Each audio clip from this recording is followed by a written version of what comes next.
There is breaking developments that are coming in. AFP is now reporting the first statement for the Chinese Foreign Ministry in Beijing. I quote, "We respect the choice of the American people and express our congratulations to Mr. Trump on his election as president." Unquote. This is going to be a complex future. Scott Faulkner, the big elephant in the room in foreign policy is still China.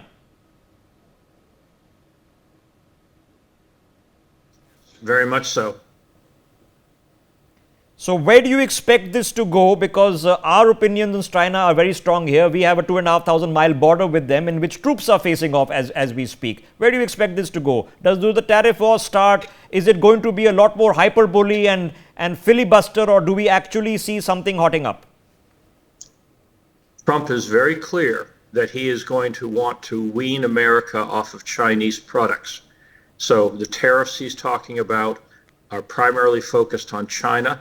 He wants to bring those industrial capacities back to America. So he's going to be very, very strong on using the trade weapon against China.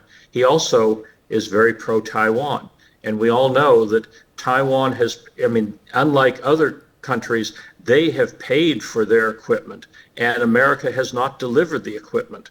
So there's going to be finally that all that military supplies that Taiwan paid for years ago that were held up by the Biden administration are going to finally be brought back into Taiwan. So that's going to be another signal to China. I think also Trump is willing to project American power selectively, and I think there'll be a lot more of freedom of navigation tests in the South China Sea and the areas around Philippines. I think he'll stand firmly behind the Philippines as they counter Chinese aggressive territorial claims. So plus I think he will re-energize the Quad, Japan, Australia, India, and the United States, to find a way to create a united front on not just the military side, but the cultural side, the economic side. Okay. Again, as I said, so I think you're going to see a total 180-degree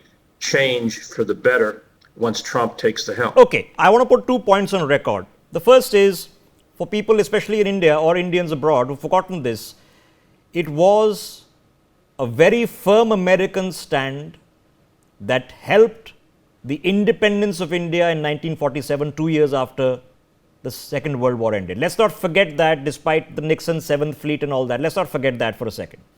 The second, is it reasonable of Americans to say that if India aspires to be a global power, it needs to take global responsibility, which also means taking action against rogue states, taking action against rogue actors. So if we ask the Americans the question on Taiwan, we should be able to ask our question, will we also be willing to deploy destroyers and cruisers and submarines to do these freedom of navigation operations in the South China Sea? So I'll put that out, and I'll leave a quick thought with Professor Elizabeth Laris.